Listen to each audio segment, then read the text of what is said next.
Hi there, we're here in sunny Florida for today's reading. It's been a while since I've done a YouTube reading, so hi, here I am. And we're here this week for a visit with Sadie Rose Birmingham and Ballora Quinn. So we've had the week together to do some writing together and brainstorming, and it's been a lot of fun. But I promised to do a reading this week for their new release, which is Breathing Betrayal. This is Elemental Evidence series. The Elemental Evidence series is people who have paranormal powers that are based, probably guessed, the elements, earth, water, fire, and air.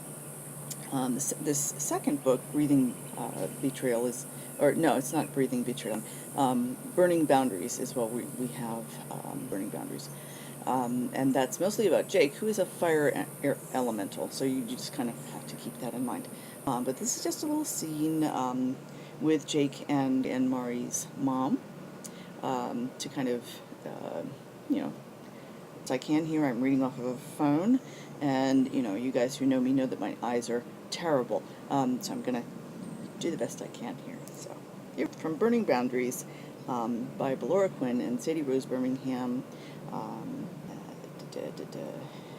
Here we are.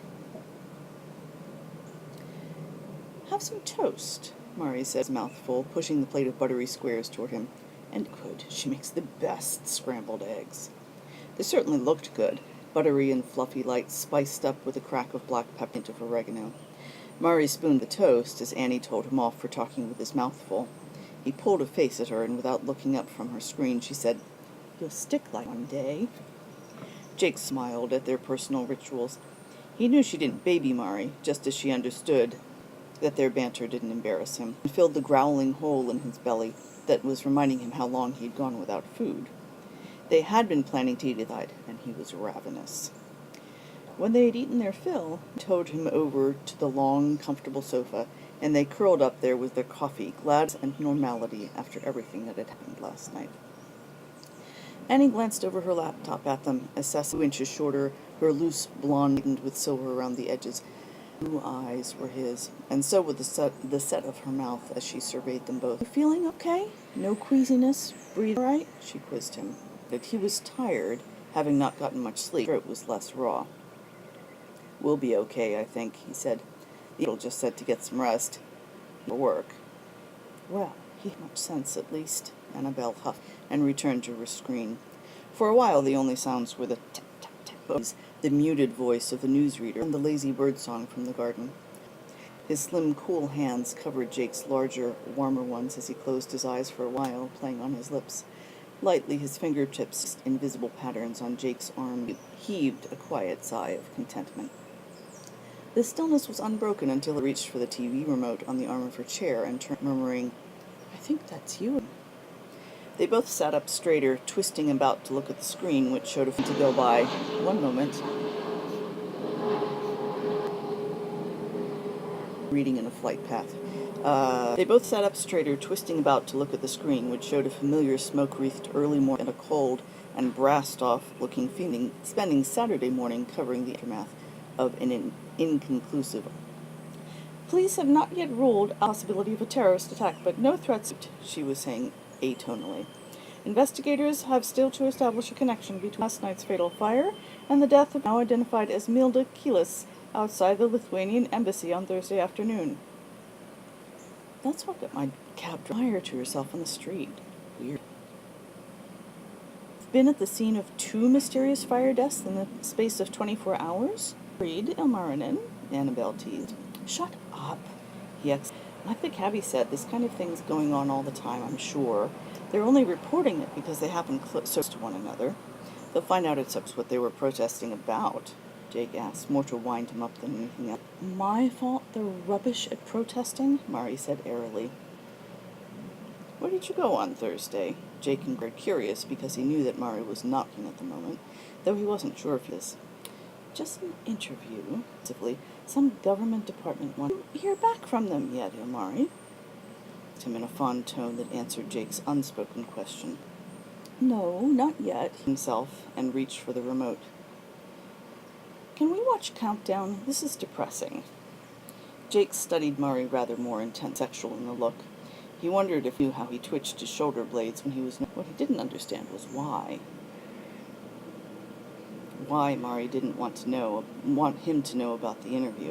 Mari changed the channel, and Jake filed the question away for later. For a few minutes, when it seemed everyone had moved on from the conversation, Jake asked, "What makes fire?" And someone didn't do it to them.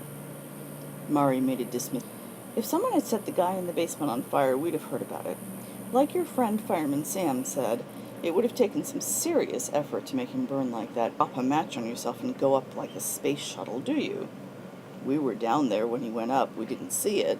All we have to go on is what Colm said and the others said happened," Jake pointed out. "So you think they all lied?" "I'm a cop, trained not to believe anyone and be paranoid about everything. Besides, witnesses are more unreliable than most people think. Sometimes it's not what really went down. Stalker thinks we know more about what's going on than we're saying. He was questioning you the moment he could," Mari told him, his tone cooling. That she was still eavesdropping. "It was kind of a special night. Not your get blasted and fall over in the gutter clubbers, Mama," Mari said, unfazed. "Ah, fetish stuff," she said with a knowing nod. "Flammable, greasy and things?" "Not that flammable, Mama." Mari twisted about, propping his chin on the back of the sofa to pretend interest in the TV, frown at the large screen on the kitchen wall. "Toiled, 6 letters," she said, returning her attention to her work, and Jake relaxed as he realized the quiz show. He leaned closer so his... "My stalker," he whispered. "I'm a former arson investigator and an elemental that uses psychomancy. His interest was purely professional."